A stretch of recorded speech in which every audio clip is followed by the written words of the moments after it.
नमस्कार, welcome to the study from मैं श्रीकांत और आप देख रहे हैं GNA global news and analysis. Trump 2 अप्रैल 2025 की तारीख को ऐतिहासिक करार दिया है और इस दिन से अमेरिका रेसिप्रोकल टैरिफ लागू करने जा रहा है। इसका सीधा असर भारत, चीन और कई अन्य देशों पर पड़ने वाला है।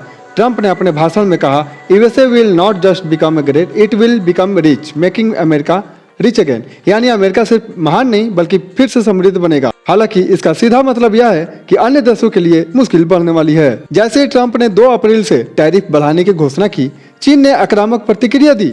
चीनी सरकार की तरफ से एक सीधा संदेश आया, अगर अमेरिका को टैरिफ की जंग चाहिए तो हम उसके लिए पूरी तरह से तैयार हैं।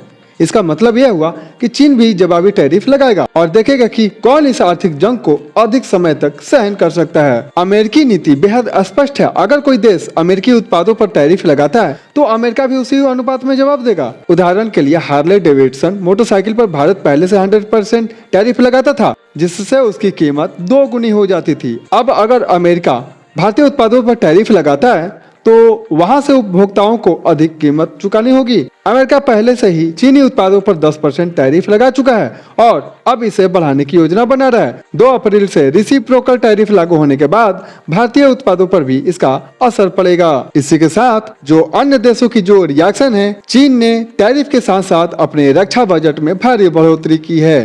कनाडा भी 25% टैरिफ अमेरिका पर लागू कर चुका है और वह न्यूक्लियर वेपन की मांग उठा रहा है। वहीं पर फ्रांस इमैनुअल मैक्रोन अपने नागरिकों से फ्रांस में बनी चीजों की खरीदने की अपील कर रहे हैं और भारत की प्रतिक्रिया फिलहाल कोई नजर नहीं आ रहा है। भारत के वाणिज्य मंत्री पीयूष गोयल अमेरिका गए हैं, जहां वे 4 से 6 मार्च तक अमेरिकी ट्रेड प्रतिनिधि से बात करेंगे। कोशिश यह होगी कि 2 अप्रैल से पहले अमेरिका और भारत के बीच एक ऐसा ट्रेड डील हो जाए जिससे टैरिफ का असर कम किया जा सके।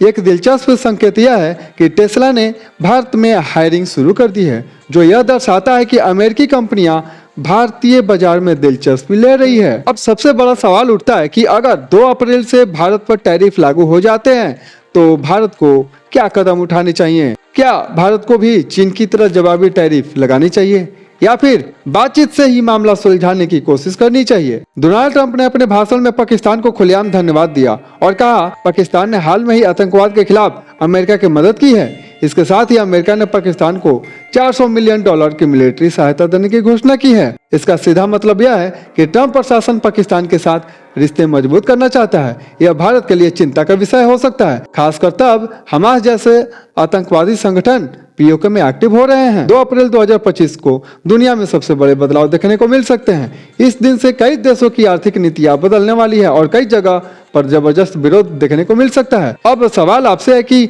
भारत को इस स्थिति में क्या कदम उठाने चाहिए? जवाब कमेंट सेक्शन में बताएं और इस टॉपिक से जुड़ी सभी महत्वपूर्ण अपडेट्स के लिए हमारे साथ जुड़े रहें। धन्यवाद।